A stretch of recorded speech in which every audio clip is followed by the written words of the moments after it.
안녕하세요. 주챔 업앤다운 진행의 정수인입니다. 오늘 시작부터 심상치 않았습니다. 6,500포인트대로 떨어진 우리 코스피 출발부터 요란하게 했는데 하방을 열면서 시작한 코스피가 한 1시간 전까지만 해도 그래도 양전하지 않을까라는 기대감이 잠깐 들었다가 지금 현재 시간에는 3.81% 빠지면서 6,560포인트의 거래가 되고 있습니다.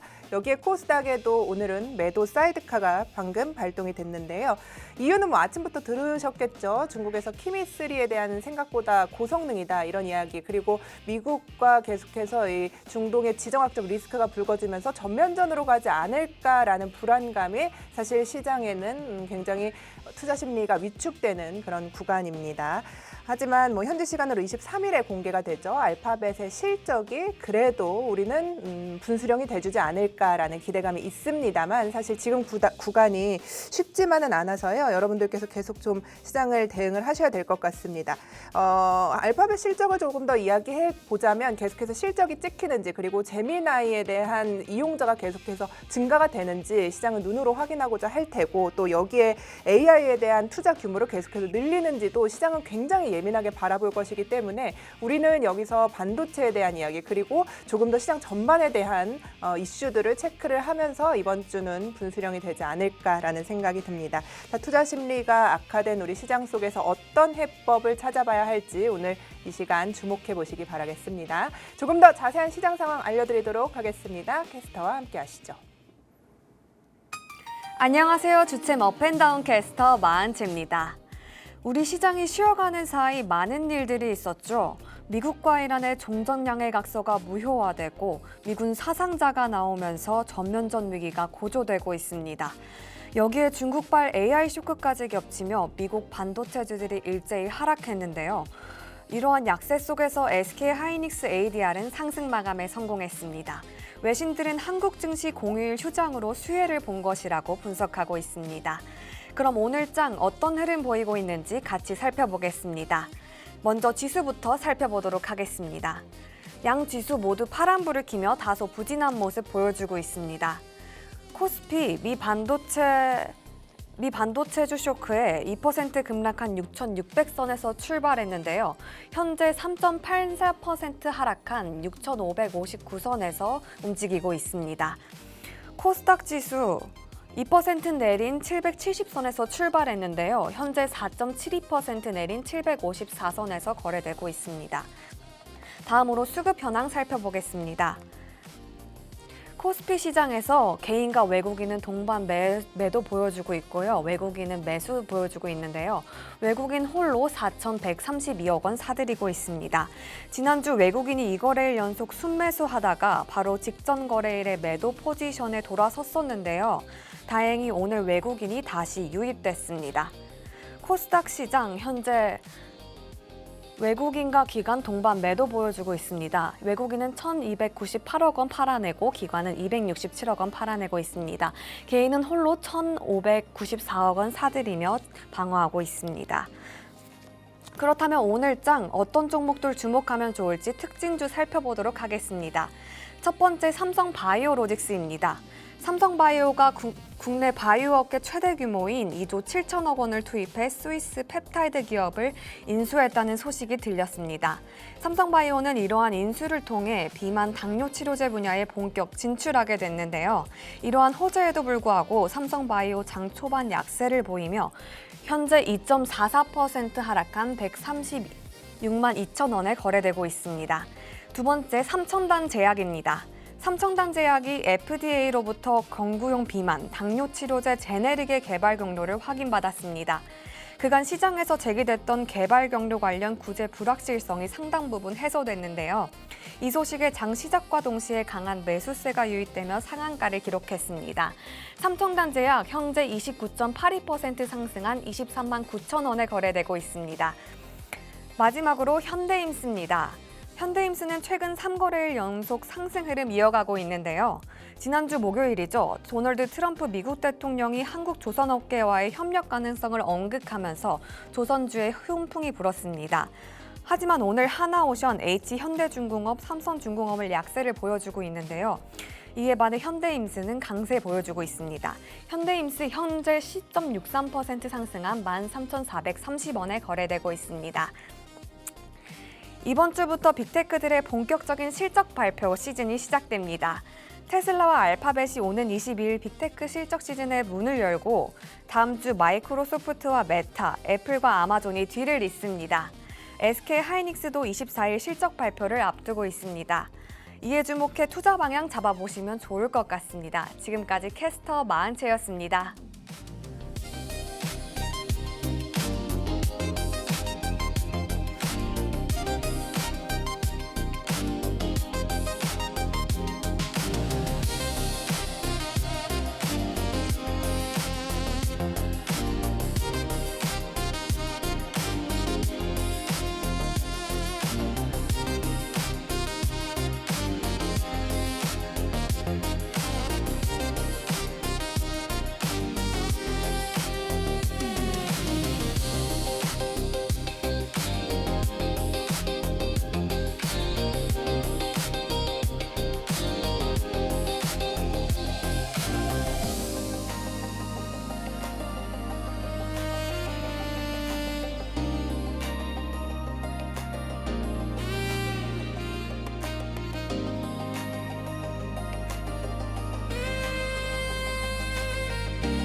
네, 7월 20일 월요일입니다. 오늘도 이 시간 함께해 주실 최고의 전문가님 모셨죠? 이민 멘토님 소개하겠습니다. 반갑습니다. 네, 안녕하세요. 네. 금요일에 쉬어서 다행이다, 개장 안 해서 다행이다 이런 생각이 들었는데 오늘도 쉬었으면 좋을 뻔했어요. 그렇죠? 네. 코스닥에서 외국인이 좀 사는 듯 하더니 코스피로 지금 뭐 현선물 다 사고 있긴 한데 규모가 크지는 않아요. 네. 그래서 이런 부분도 좀 불안하고 장 막판까지 그래도 외국인이 뭐 계속 사고 있을런지 이런 것도 좀 불안하고요. 어쨌든 규모가 작다 보니까 오늘 시장 어떻게 바라보고 계세요? 일단은 좀 많은 분들이 기다리셨을 것 같습니다.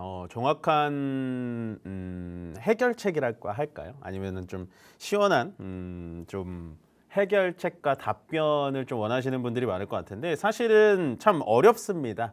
이렇게 시장이 이유가 없이 이런 식으로 좀 미끌려져 내려오는 날에는 어떻게 먼저 설명을 좀 드릴까? 저도 이제 장이 시작되기 전부터 어쨌든 이 11시 전까지 정말 최대한 빠른 자료 그리고 무수한 자료들을 많이 본 다음에 들어오거든요. 이런 날에는.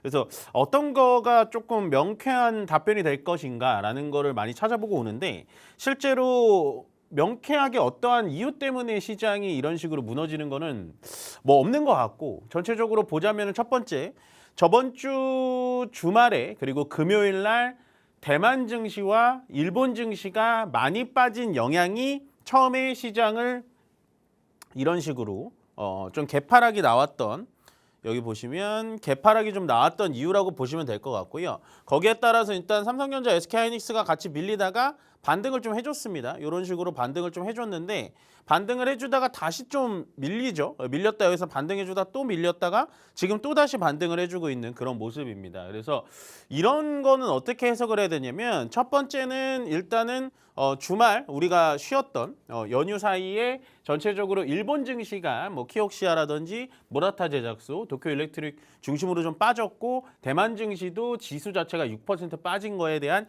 영향이다.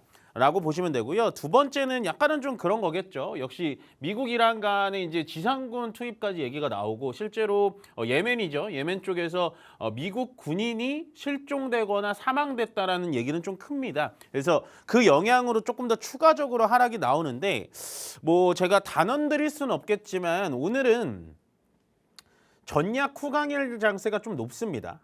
왜 그러냐면 전체적으로 수급을 좀 보고 싶은데요. 방금 앵커님께서 얘기해 주셨다시피 외국인들이 매수를 약하게 해주는 다기보다는 뭐랄까요? 매수의 주체가 없다 보니까 외국인들이 강력하게 이제 어떤 종목을 좀 사고 있다라는 느낌은 없어요. 그러면은 개인 투자자들은 이제 매도를 하는 거는 역시나 공포겠죠. 공포로 인해서 매도를 좀 진행하고 있고요. 제가 오늘 전략 후강의 얘기를 드리는 이유가 뭐냐면 최근에는 이제 외국인들의 매수세도 중요합니다만 요 투신하고 연기금의 매수세가 중요하거든요. 특히나 투신에 따라서 요즘에 시장이 좀 많이 왔다 갔다 합니다. 근데 투신이 오늘은 조금 매수세를 강하게 밀어붙이고 있기 때문에 저는 뭐 지금 양봉으로 시장이 전환된다라는 거는 양봉으로 바뀔 수는 있겠지만 플러스권으로 전환될지는 모르겠습니다만 전체적으로 기관들과 외국인들의 수급을 본다면 조금 들어올릴 가능성이 높지 않을까라는 생각을 하고요.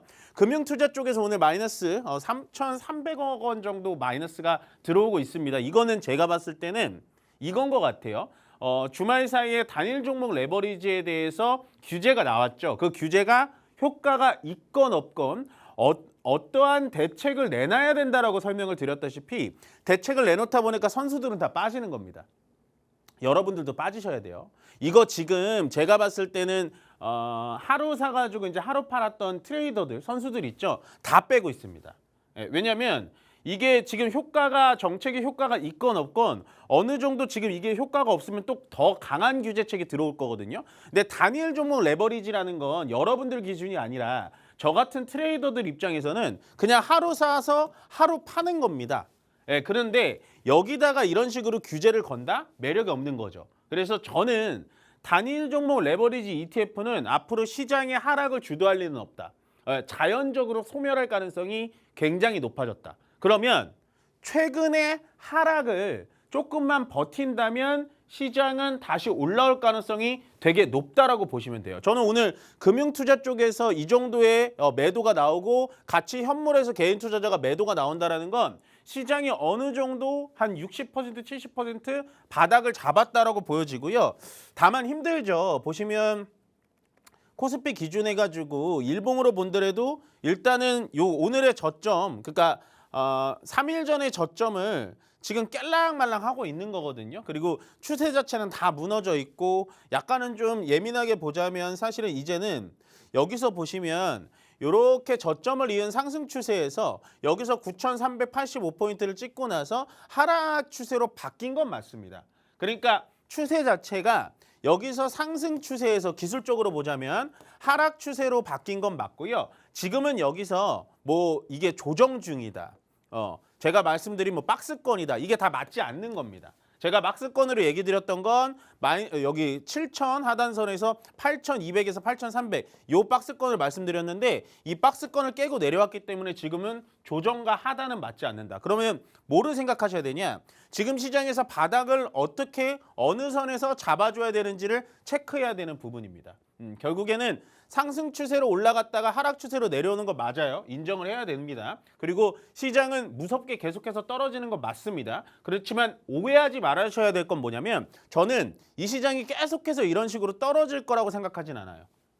왜 그러냐면 우리나라에 어찌됐든 간에 시가총액 1위부터 2위까지의 삼성전자와 하이닉스에 벌어들이는 돈을 생각한다면 현재 코스피의 선행 PER이라고 하죠. 선행 PER이 지금 5배 수준입니다. 그러면 우리가 평상시에 선행 PER이 8배에서 10배를 갔던 수준으로 본다면 지금은 주가 지수는 많이 올랐겠지만 전체적으로 굉장히 과매도권 저평가되어 있는 건 맞습니다. 그래서 지금은 물론 당연히 스트레스 받고 겁이 나실 겁니다. 오늘도 마찬가지로 제가 다른 곳에 가든 이곳에 오든 전체적으로 시청자님들이 많이 예민하고 굉장히 짜증이 나 있다는 걸 알고 있어요. 거기다가 지금은 하락을 얘기하는 사람들이 훨씬 더 인기 많다라는 거 저도 알고 있습니다. 근데 저는 원래 팩트만 얘기하는 사람으로서 지금은 하락 중인 건 맞습니다. 그건 맞아요. 제가 여기서 박스권이라고 얘기한 건 정확하게 틀렸습니다. 틀렸고 박스권 하단을 깨고 내려오기 때문에 하락 추세는 맞습니다만 저는 여기서 만약에 바닥을 잡아준다면 다시 올라갈 가능성이 높다. 다만 여기서 착각하지 말으셔야 되는 건 이제 하락이 계속돼서 떨어진다는 얘기도 당연히 아니고요. 상승이 된다고 해서 9,000포인트를 한 번에 복귀한다? 이것도 당연히 아닌 겁니다. 그래서 우리가 해야 될 건 뭐냐? 지금은 매도를 확정지면 절대 안 돼요. 네. 이게 여러분들 할 수가 없습니다. 매도를 지금 할 수가 없는 상황까지 왔고요. 시장이 내려왔다가 8,300포인트 정도로 다가왔을 때 그때는 리밸런싱을 하셔야 된다.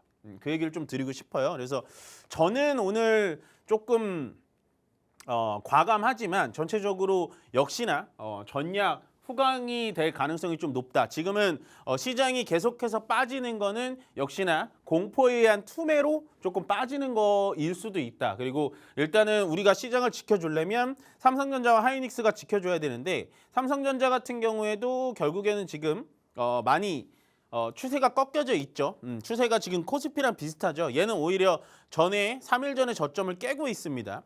그렇기 때문에 좋은 상황은 아니에요. 좋은 상황은 아닙니다만 이번에를 좀 잘 버텨본다면 전체적으로 좀 올라갈 가능성이 높지 않을까라는 생각을 하고요. 그리고 일단 해외 시세를 좀 보자면 나스닥 선물이에요. 나스닥 선물도 같이 눌리다가 지금 반등을 좀 해주고 있죠. 예, 보시면 그렇고요. S&P 500도 마찬가지로 오전까지는 제가 마이너스권으로 봤었는데 역시나 이 친구도 올라오고 있고 일본 증시는 오늘 휴장입니다. 휴장. 바다의 날인가 해가지고 휴장이고요. 현재 이 HTS에는 대만이 실시간으로 반영은 안 됩니다만 대만 같은 경우에도 지금 보합권입니다. 보합권이기 때문에 우리나라만 빠지는 게 아니라요. 아마도 우리나라가 지금 선반영이 되는 거는 저번 휴일에 반영하지 못했었던 약간은 공포의 투매를 반영하는 것 같고 이게 이제 12시 기점으로 계속해서 반대 매매가 나올 건데요. 오늘은 오후장까지 좀 보신다면 현재 지수보다는 올라와 있을 확률이 조금 높다라고 정리 드리겠습니다. 네, 좋습니다. 시장 이야기 이렇게 들어봤는데요. 전문가님, 그 ETF 사실 그 추가 대책이 실효성이라는 게 미미하잖아요. 네. 그 증거금 3천만 원 이게 실효성에 의문이긴 한데 앞서서 말씀하신 것처럼 선수들은 나갈 만큼 나간다 이야기를 해주셨는데 그러면은 코스닥으로 다시 한번 이 쏠림이 약간 완화될 수 있다고 보시는지 왜냐하면 오늘 코스닥은 또 매도 사이드카거든요. 네, 그래서 그런 부분은 좀 어떻게 보고 계신지 모르겠어요. 일단은 네. 지금 얘기하신 개념이 결국엔 레버리지로 수급이 다 뺏긴 건 코스닥에서 뺏긴 거기 때문에 코스닥으로 이제 수급이 좀 들어올 거냐라는 걸 여쭤보시는 것 같은데 네. 조금 지켜봐야 될 것 같아요. 그러니까 모든 지금 전문가들이 이 지금 규제에는 효율성이 없다라고 얘기를 많이 하잖아요. 근데 효율성이 있건 없건 그건 중요하지 않습니다. 어떻게 액션을 취해서 어떻게 효과가 나는지를 체크를 하고 지금 금융 당국에서는 결국에는 이 부분을 굉장히 예민하게 생각을 하고 있기 때문에 아마도 여기서 효과가 나지 않으면 조금 더 강력한 규제책을 낼 거예요. 그럼 그 전에 일단은 선수들은 지금 다 빠지고 있고 방금 얘기하신 코스닥으로 이 수급이 이동이 될 것이다라는 것까지는 예측드리긴 어렵습니다. 그래서 제가 오늘은 좀 시원시원하게 말씀을 못 드리는 게 시장 상황을 좀 예측을 못 하겠거든요. 그래서 지금은 코스닥이 올라가는 걸 기다리는 것보다는 제가 봤을 때는 코스피가 먼저 상승보다는 위쪽으로 올라가서 박스권을 그려줘야 그래야 코스닥이 같이 따라 붙는다라고 보시면 됩니다. 오늘도 보시면 코스닥이 코스피보다 훨씬 더 약한 모습을 보면은 아마 거기에 따른 힌트가 충분히 되지 않았을까라고 말씀드리겠습니다. 네, 좋습니다. 말씀하신 것처럼 지금 이 상황이라는 게 뭐 우리 자본시장에 처음 있는 일이기 때문에 어떤 예측을 하는 것보다는 우리는 조금 더 침착하게 대응을 하면서 기다려보자라는 말씀해 주셨는데요. 앞서도 이야기를 했어요. 그리고 이번 주에 어쨌든 굉장히 많은 기업들, 하이퍼스케일러들이 실적을 발표를 하는데 이게 분수령이 될 수 있을지 다시 한번 조금 투자 심리가 너무 꺾여 있다 보니까 네. 호실적이 나온다면 그래도 조금은 반등을 해줄지 네. 그게 언제일지 또 일정들도 궁금한데요. 자꾸 이제 우리가 생각하는 게 뭐냐면 시장이 많이 빠지다 보니까 좀 좋은 거를 찾으려고 하잖아요. 네. 근데 좋은 거를 찾을 때 오히려 더 안 찾아집니다. 네. 네. 기다렸던 소식을 기다린다고 해서 그게 꼭 호재로 다가오진 않더라고요. 그렇죠. 맞아요. 네. 그래서 지금은 참 저도 이렇게 얘기 드리면 너무 무책임한가 싶을 정도로 참 죄송스럽지만 그냥 좀 버티셨으면 좋겠어요. 네. 근데 버티라는 말이 정말 무책임하고 어렵잖아요. 근데 너무 어이없게 빠졌기 때문에 버티는 그러니까 게 좋다. 근데 그게 무책임하다기보다는 사는 거는 이제 우리 투자자의 마음이잖아요. 네네네. 그러니까 그것을 물량을 지금 하락이 완전 추세가 전환된 건 아니니까 전문가님께서 사실 책임지실 필요는 없죠. 네, 근데 너무, 네. 워낙에 이제 예민하신 분들이 되게 많아졌고 아하. 실제로 뭐 유튜브 방송에 제가 다른 경제 TV 나가도 예민해지시면 그분들을 다 달래려는 건 아닙니다만 그 정도로 지금 심리가 흔들려가지고 파시는 분들이 많기 때문에 지금은 그냥 버티시는 게 훨씬 더 좋을 것 같고요. 일정을 좀 살펴보자면 지금 이제 앵커님이 얘기해 주셨다시피 알파벳과 테슬라의 실적 발표가 화요일 날 나옵니다. 화요일 날. 월요일 날에는 별게 없어요. 오늘은 별게 없고 알파벳 테슬라 실적 발표가 왜 중요하냐. 특히나 테슬라 같은 경우에는 뭐 크게 중요하지 않다라고 생각을 하면 알파벳 같은 경우에 실적이 중요합니다. 그러니까 실적이 잘 나오냐 못 나오냐가 중요한 게 아니에요. 팩트를 아셔야 돼요. 지금 반도체 시장이 빠지는 이유가 뭔가요? 야, 디램 값하고 메모리 반도체가 이렇게 올라가는데 그거를 알파벳, 아마존, 엔비디아 이런 애들이 계속해서 사줄 수 있어? 니들 그렇게 돈 많아? 그렇게 해서 떨어지는 거거든요. 그래서 이번 알파벳 실적이 중요한 게 뭐냐? 실적 발표는 좋게 나올 겁니다. 당연한 거예요. 좋게 나오는데 그 다음에 컨콜이란 걸 하죠. 얘네들은 컨콜에서 앞으로 우리 반도체 더 살 거야. 앞으로 우리 캐펙스 투자 더 할 거야. 버는 돈에 이만큼 더 할 거야. 라는 거를 보고 싶어 하는 겁니다. 시장에서. 그러면 제가 반대로 여쭤볼게요. 화요일 날 알파벳 실적이 굉장히 좋고 컨콜이 굉장히 좋게 나오면 그때부터 시장 반등 나올까요?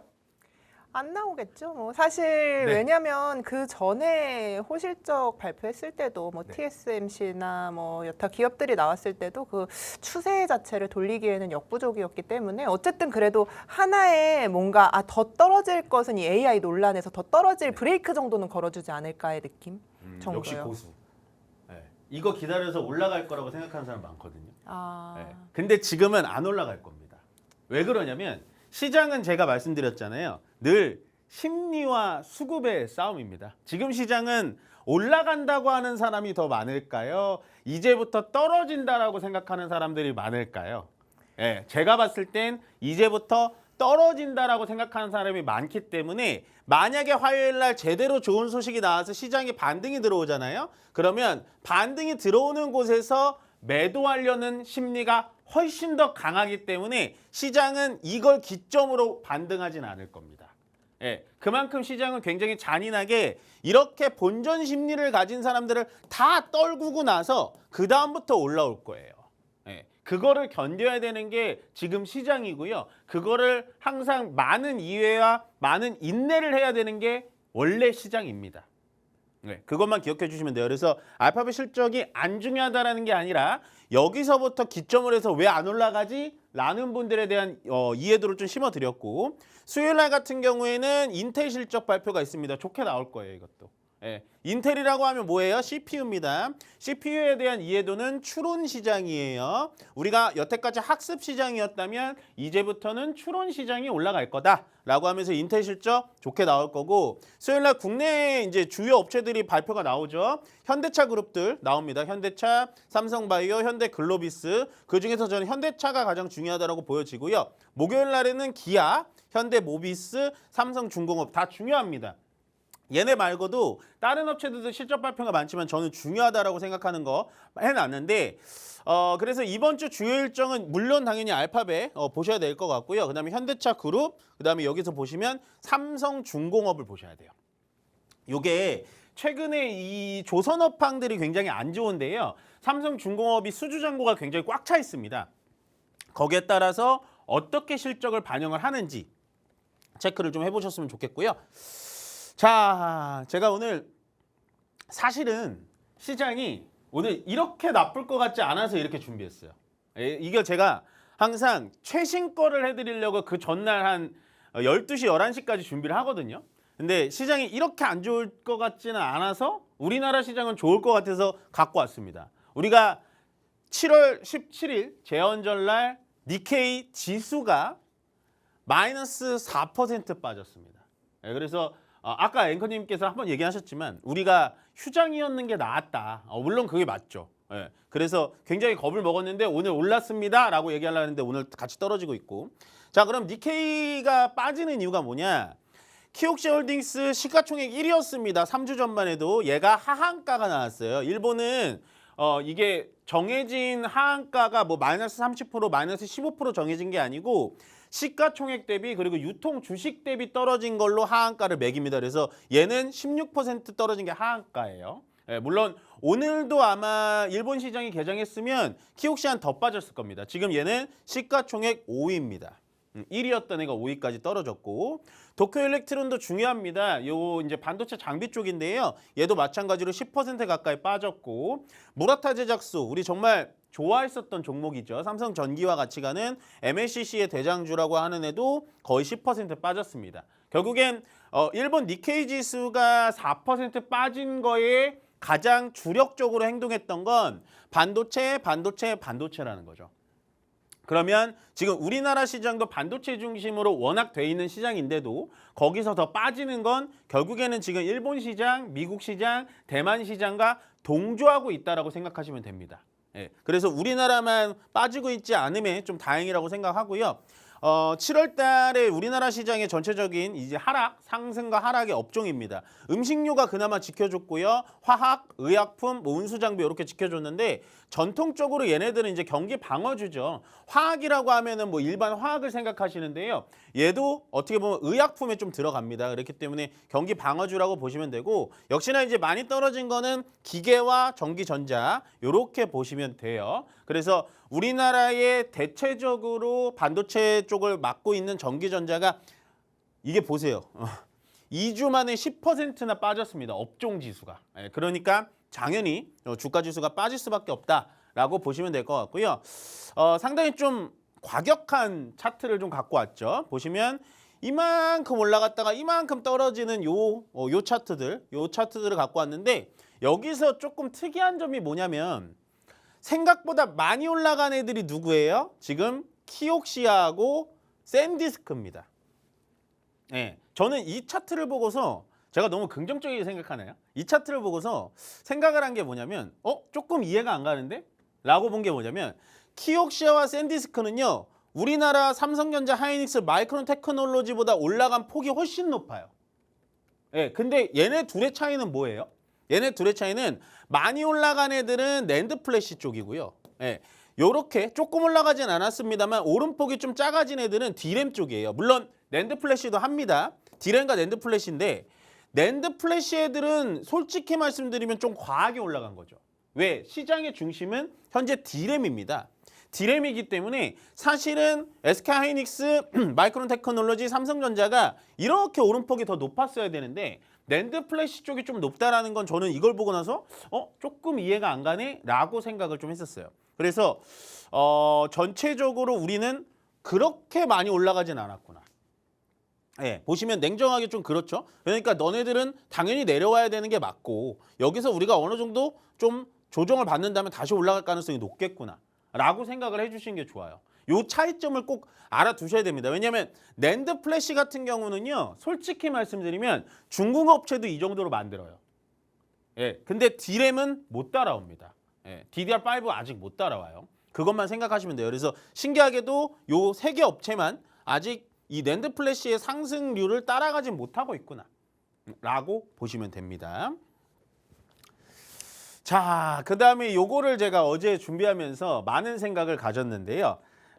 키미 K3라고 하는 이게 이제 중국 업체에서 나왔는데 혹시 앵커님 오늘 아침도 아니죠? 어제 저녁 뭐 이럴 때 키미 K3에 대한 뉴스 좀 보셨죠? 네, 많이 봤죠. 어떻게 생각하세요? 성능은 좋을 수 있겠지만서도 이게 과연 많은 사용자를 유치할 수 있을 것인가. 근데 중국이 워낙 사실 인구가 많잖아요. 그렇죠. 그렇다 보니까 그런 것에 대한 것은 있습니다만 미국에서 어쨌든 사용하지 않을 것 같거든요. 그리고 전 세계의 많은 사람들이. 근데 그 심리라는 게 그런 것 같아요. 그렇게 좋은 게 나오는데 굳이 여기다가 이 돈을 들여서 뭐 하는 거야? 이 생각이 자체가 드는 게 문제인 것 같아요. 그거의 어떤 실효성을 떠나서 거기다 돈을 더 쓸 의미가 있는 거야? 중국에서도 이렇게 저가형으로 이렇게 그렇죠. 나오는데 네. 이렇게 생각이 드는 거죠. 근데 또 과거를 반추해 보면 뭐 이런 논란들은 계속 넘어갔었잖아요. 네. 딥시크 때도 그렇고. 맞아요. 예, 그래서 그러길 바랄 뿐입니다. 아, 그렇죠. 네. 키미스 K3에 대해서 많은 분들이 좀 오해하고 있는 분들이 있으실 것 같아서 네. 갖고 왔어요. 방금 얘기 잘해주신 게 우리가 딥시크 사태가 나왔을 때는 어떤 생각을 했었냐? 저가로도 만들 수 있는데 너네 너무 비싸게 만드는 거 아니야? 야 이거 저가로 만들 수 있는데 이거 굳이 GPU 왜 써? 똑같은 성능 낼 수 있는데? 이런 개념이 왔을 때는 저 아직도 기억해요. 이때가 아마 명절 연휴 때였을 거예요. 제가 명절 연휴를 제대로 못 쉬었던 때가 이때인데 요때는 야 그렇게 따지면 이제 엔비디아하고 뭐건 비싸게 못 팔겠는데? 메모리 반도체 큰일 났는데? 라는 게 딥시크 사태였고 예. 키미 K3는 무슨 의미냐? 얘는 고성능이에요. 얘는 절대로 저가형 모델이 아닙니다, 여러분들. 예. 요 보시면 토큰 사용량이거든요. 비슷하게 챗 GPT 비슷하죠? 클로드는 압도적이게 성능이 좋기 때문에 토큰을 많이 씁니다. 예, 근데 보시면 프랑스의 미스트랄이라든지 챗 GPT랑 토큰 양이 비슷해요. 이렇게 보시면. 그러면 결국에는 이런 거죠. 키미 3는 딥시크 때랑 다르다는 거예요. 얘는 반도체와 GPU와 D램이 필요한 겁니다. 근데 시장에서 왜 얘 때문에 겁을 내고 있냐? 미국 애들이 지금 이렇게 시장을 다 장악하고 있는데 중국도 이 정도로 만들어? 라고 하면서 견제하는 거예요. 자, 그러면 미국 입장에서는 떨어져야지 맞죠? 미국 종목들은. 예, 중국이 이렇게 효율적으로 만드는데 반도체도 없는데 이렇게 잘 만들어? 야, 그럼 우리 시장 더 눌러야겠다. 예, 미국 입장에서는 관련된 종목들이 떨어지는 게 맞습니다. 그럼 우리나라 입장을 생각을 해볼까요? 우리나라 냉정하게 말씀드리면 이 AI 모델 있나요? 네이버에서 만들다가 하이퍼클로버 X 접었죠. 예, 그리고 카카오에서 카나나? 뭐 그것도 거의 안 쓰죠. 우리나라 입장을 생각해보죠. 자, 키미 K3가 나왔는데 우리나라가 지금 손해보는 게 있어요? 근데 시장은 빠지죠. 그게 왜 그럴까요? 그냥 잘 모르시는 분들이 야 키미 K3? 우리나라한테 피해인데? 이러면서 그냥 옆에 사람이 파니까 같이 파는 겁니다. 얘는요 정확하게 말씀드리면 저가형이 아니고요 고성능이고요 여기에 D램, GPU 다 필요합니다. 랜드 플래시까지. 네. 토큰 양 쓰는 거 보이세요? 자, 조금 더 정확한 거 보여드릴까요? 네, 요거 오늘 아침에 나온 겁니다. 트위터에 아마 올린 것 같은데 키미에서 뭐라고 얘기했냐면 우리가 예상했던 것보다 훨씬 더 많은 사랑을 받아서 우리의 GPU들이 그 부담을 느끼고 있습니다. 네, 딥시크 때랑 완전 다르죠. 얘는 돈을 먹는 애라고요. 투자를 받아야 되는 애라고요. 그럼 결국엔 그냥 우리나라 입장만 생각하자고요. 자, 미국 입장은 둘째 치더라도 우리나라한테 손해가 있을까요, 없을까요? 저는 우리나라에 더 수익이 있을 거라고 봅니다. 왜? 지금 물론 CXMT라고 하는 창신 메모리가 여기 메모리를 다 대고 있겠죠. 근데 그거 CXMT도 지금 물량 부족해서 난리죠, 얘도. 아무리 정부에서 밀어줘도 수율이 안 나오기 때문에 이게 안 되는 거거든요. 결국엔 키미 이런 회사들도 우리나라한테 반도체를 받아갈 수 있지 않을까요?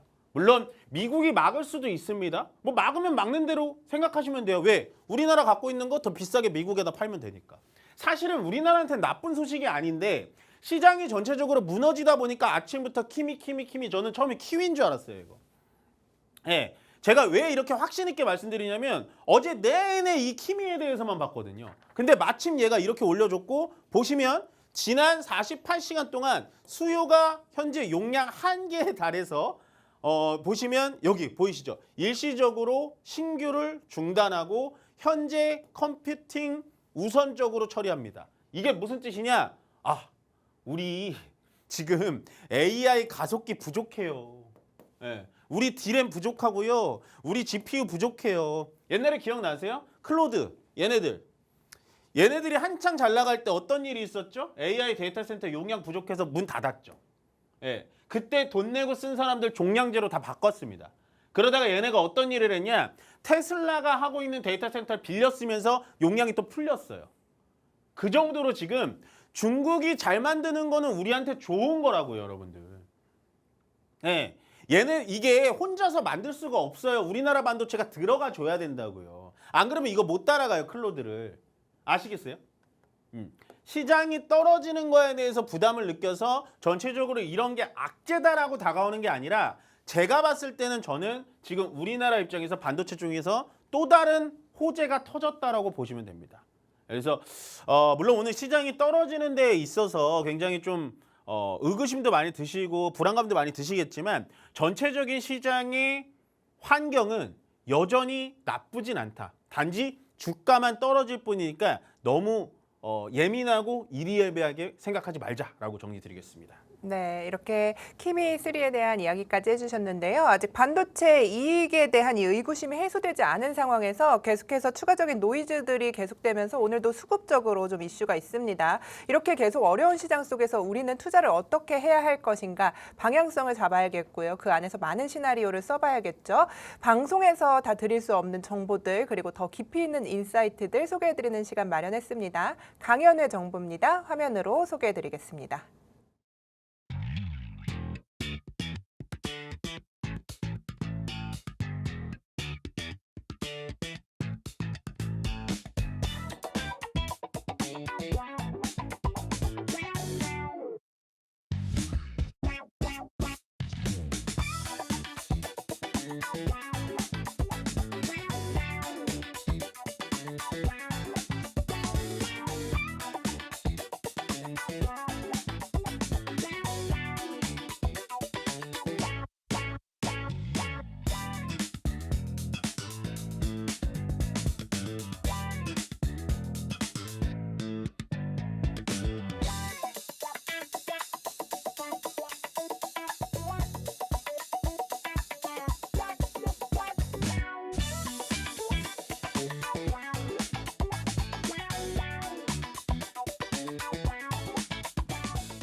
네, 계속해서 어려운 시장 상황이 이어지고 있습니다. 코스피의 매도 사이드카가 또 발동이 됐는데요. 사실 뭐 필라델피아 반도체 지수가 20% 이상 하락하면서 이제는 베어마켓에 진입했다라는 이야기도 나오고 있고요. 이런 상황 속에서 우리는 이 시장을 본질을 어떻게 봐야 할까에 대한 고민도 되실 것 같습니다. 이에 대한 이야기 조금 더 나눠보도록 할 텐데요. 이렇게까지 우리나라뿐 아니라 다 힘들어요, 사실. 네. 뭐 잘 간다고 하던 광통신, 뭐 좋은 그 여타 다른 종목들까지 뉴욕에서도 다 40% 반토막난 종목들 진짜 많거든요. 네, 우리만 힘든 건 아니잖아요, 그렇죠? 그렇죠. 그러니까 좀 낫죠. 아니요. 그냥 예, 다들 그러니까 낫다는 건 약간의 마음이고 다 그렇게 힘들다 보니까 과연 예전만큼 다시 돌아올 것인가? 우리가 모르는 뭐가 있지 않을까. 이제는 그런 생각이 좀 그쵸, 들죠. 그쵸. 왜냐하면 우리나라뿐 아니라 지금 다 이렇다고 하니까 뭔가 우리가 그때 그 10,000포인트 갈 때 청사진을 그리던 거에서 크게 변한 건 없는 것 같은데 네, 맞아요. 이게 뭐지? 라는 생각? 지금 52주 최저치까지 지금 코스피 떨어졌거든요. 네, 맞아요. 뭐 하는 건지 모르겠어요. 그래서 참 예. 지금은 어떻게 보면은 극한의 공포의 단계까지는 다 온 것 같습니다. 이제는 좀 포기를 하신 분들이 많은 것 같고요. 아마도 시장이 반등이 쉽지는 않을 거예요. 왜냐하면 제가 말씀드렸다시피 시장은 많이 떨어져 있어요. 거기다 반등을 줍니다. 반등을 줄 때는 이제는 예전에처럼 매수를 하고 싶어하는 사람이 많을까요? 이제라도 팔아야지라는 사람들이 많을까요? 탈출하고 싶어 하겠죠. 네, 그래서 반등의 폭이 굉장히 작아질 거예요. 근데 그런 시간이 네. 반등이 적다가 다시 계속해서 된다면 사실 그런 것들에 대한 포기가 이루어지면 크게 오지 않을까라는 생각을 하고 계신 거죠.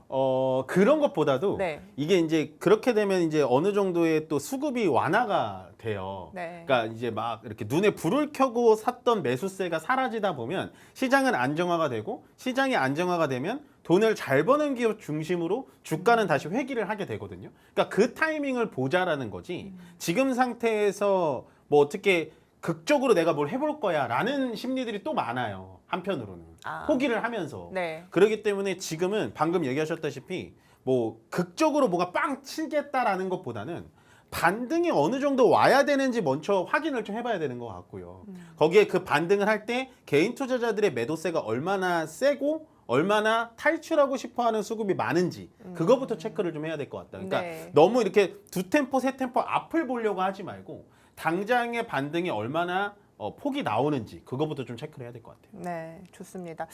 반등의 폭이 사실 지난주도 그렇고요. 개인들이 물량을 진짜 많이 5조 막 이렇게 팔았던 것 같아요. 네. 그러니까 그게 사실 시장이 오를래야 오를 수가 없고 그런 일들이 몇 번 더 벌어져야 된다는 말씀이시죠. 네, 그래야 될 것 네. 같아요. 한번 볼까요? 어떤 자료인지 그래서. 네. 일단은 이제 저번 주 금요일 날 나온 자료입니다. 뭐 우리나라에서 나온 게 아니기 때문에 제가 좀 특별해서 갖고 왔고요. 저번 주에 어떤 일이 있었냐? 120만 명, 120만 명입니다. 120만 명이 어떤 일을 겪었냐? 마진콜을 받았다라는 겁니다. 여러분들 마진콜이라는 게 뭐냐면요. 자기 돈으로 사지 않은 겁니다. 예를 들어서 친구한테 돈을 빌려서 삼성전자 주식을 샀어요. 근데 그 삼성전자가 우리가 한 3달 전만 해도 주가가 쭈르륵 올라가니까 돈을 빌려준 친구는 뭐라고 하겠습니까? 돈을 빨리 갚으라고 할까요? 아, 더 써. 이럴까요? 더 쓰라고 했겠죠. 근데 최근에 이렇게 수직 상승하던 주가가 수직 하락으로 이렇게 나옵니다. 그러면 돈을 빌려줬던 친구는 아마도 매일매일 전화할 겁니다. 야, 너 돈 언제 갚을 거야? 야, 이렇게 주식 떨어지는데 너 돈 언제 갚을 거야? 라고 하는 게 바로 마진 콜입니다. 예, 마진을 받으려고 콜한다라는 얘기거든요. 결국엔 마진 콜이란 건 뭐냐면 돈 언제 갚을 거야라고 자꾸 물어보는 거고, 돈을 지금 당장 못 갚을 거면 어느 정도의 보증금이라도 입금을 해줘야지 내가 내일 전화 안 할게 라는 겁니다. 그러면 120만 명이 현재 마진콜을 받았다라는 건 시장에서 현재 내 돈이 아니라 레버리지로 투자하시는 분들이 굉장히 많다라는 거고요. 이 120만 명이라는 숫자가 여러분들 안 와닿으시죠? 예. 이게 죄송합니다. 120만 명이 아니라 120만 계좌입니다. 계좌. 예, 명이 아니라 계좌예요. 계좌인데 만 명이라고 확정 지을 수는 없겠지만 120만 계좌는 성인 인구의 3.4%가 해당되는 일이에요. 3.4 얼마 안 되는데 라고 하실 수 있죠. 하루에 3.4입니다. 어마무시한 숫자예요. 예, 결국에는 마진콜을 만약에 그러면은 이 보증금을 입금을 못하면 어떻게 될까요? 말 그대로 반대 매매 청산을 당하는 강제 청산. 오늘도 나오고 있어요. 그러면 제가 시장을 맨날 떨어지는 이유가 물론 뭐 최근에 뭐 오늘 뭐 키미 3라든지 뭐 이런 얘기도 나오고 있습니다만 그건 말도 안 되는 얘기인 것 같고요. 제가 말씀드리는 게 뭐냐면 시장이 떨어지는 거는 이런 걸로 비유하시면 됩니다. 자, 한 장을 가지고 있어요. 그러다가 내가 마진콜을 받아가지고 얘를 청산시킵니다. 예, 그러면 이게 매도로 나오는 거죠. 예, 매도로 나오면 주가는 떨어집니다. 매도가 세니까. 그럼 옆에 있는 친구도 마진콜을 받아가지고 또 매도를 받아요. 그러면 이게 주가가 떨어집니다. 그럼 여기 이렇게 떨어져 있는 레버리지를 쓰지도 않은 순한 양들은 어떻게 느껴지냐면 이 마진콜은 보지 못하고요. 주가가 떨어지는 걸 보다 보니까 여기서 겁을 먹게 되는 거죠. 그래서 이게 투매로 같이 팔기 시작하는 겁니다. 오늘이라도 팔아야지. 아마 오늘도 압도적으로 이런 공포감이 엄청나게 많을 거예요. 예, 그렇지만 제가 말씀드렸죠. 주가가 많이 떨어진 만큼 V자 반등이 나올 확률은 적습니다. 계속 말씀드렸다시피 주가가 많이 떨어졌다 V자가 나오려고 하면 마진콜이나 공포 투매 그리고 본전에 대한 매도로 인해서 계속해서 박스권에 머물 가능성이 높다. 예, 그러면 이걸 역으로 말하면 어떻게 설명드리면 될까요? 앞으로는 바닥권은 확실히 지지할 가능성이 높습니다. 예, 그러면 조금은 현금 여유가 있거나 아니면은 이제 전업 투자자가 아니신 분들은 이 바닥권을 확인한 다음에 바닥권에서 계속해서 모아가는 매수하시는 게 훨씬 더 유리하다는 거예요. 물론 지금 이게 귀에 들어오지 않을 거라는 거 압니다. 예, 근데요 앞으로는 이렇게 돼요. V자 반등은 안 나와요. 예, 착각하시면 안 돼요. 다만 박스권에서 왔다 갔다 한다. 바닥권만 잡아준다면 모아가셔도 된다. 최후에 여기서 승리하는 사람은 분명히 반등 옵니다. 보시면 되고 이게 또 우리나라만의 문제가 아니에요. 이게 미국 계좌입니다.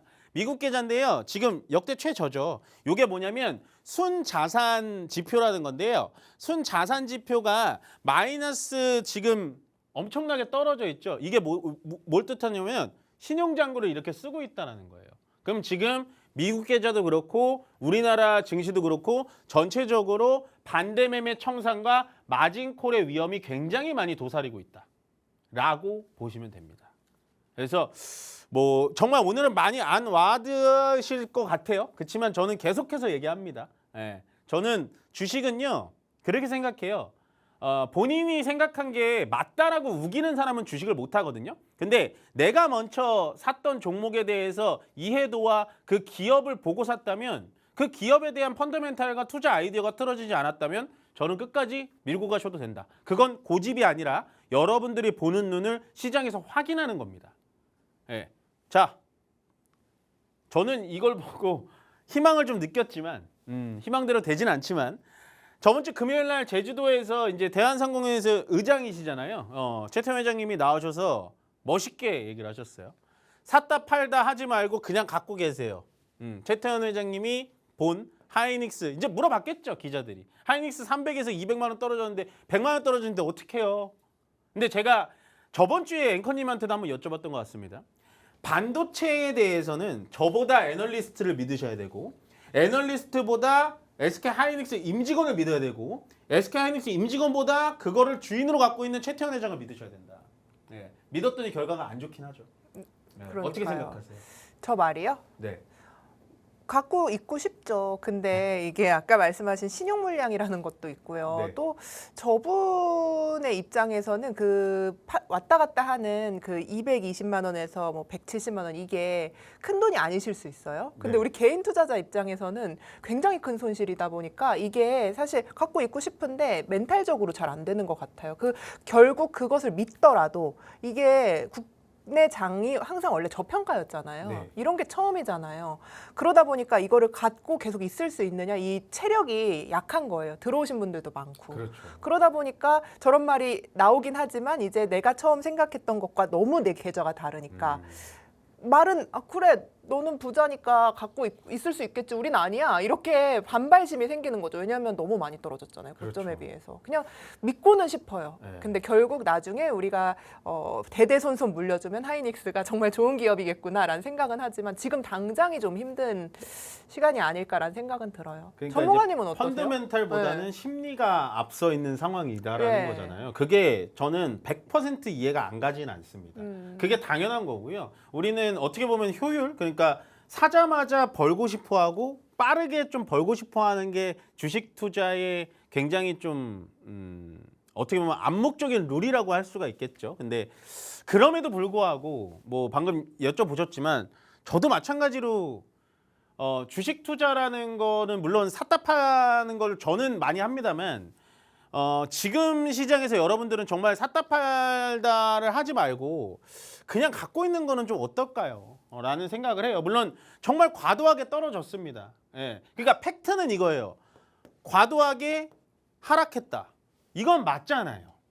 예, 맞잖아요. 물론 내 계좌를 보면 마이너스 40%예요. 예, 하이닉스 웬만한 분들 마이너스 30% 마이너스 40% 떴을 겁니다. 예, 그러면 이거 보면 당연히 내일도 만약에 또 떨어지잖아요.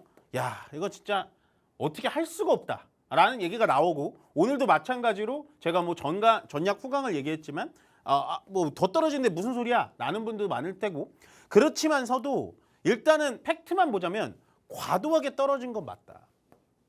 예, 이 과도하게 떨어진 이유가 뭐냐? 수급 때문에 떨어진 거다.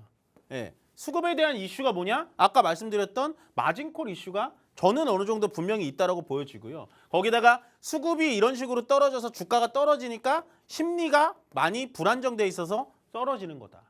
그래서 아마 이 얘기를 좀 하신 것 같다라는 좀 생각이 듭니다. 네. 그러면은 지금은 전문가님 네. 어떤 것에 이런 뉴스나 이런 것에 일희일비할 것이 아니라 네. 그냥 좀 들고 있다 보면 우리가 매일 뭐 가치 투자하자 워렌 버핏 나오고 막 네. 투자의 기초 얘기 나오고 하면 그냥 지금은 버틸 구간이 맞다라는 말씀이신 거죠. 네, 그러니까 우리는 가치 투자를 못 합니다. 예, 왜냐하면 워런 버핏은 방금 얘기하신 게 정확해요. 최태원 회장이나 워런 버핏은 돈이 많기 때문에 기다릴 수가 있어요. 근데 우리는 그게 아니거든요. 그래서 가치 투자는 못 하는데 지금은 그냥 기술적인 테크 투자를 하더라도 너무 많이 떨어져 있기 때문에 분명히 반등은 들어온다. 그게 숫자가 증명할 거다라고 정리 드릴게요. 네, 좋습니다. 자, 여러분들께서 지금 힘드시겠지만 어쨌든 좀 힘이 나는 우리 시장 분석까지 들어봤습니다. 여러분의 투자 계속해서 응원하도록 하겠습니다. 본 방송에서 제공하는 투자 정보는 투자 판단에 대한 조언일 뿐 해당 종목의 가치 상승 하락을 보장하지는 않습니다. 오후장도 힘내시길 바라겠습니다. 고맙습니다.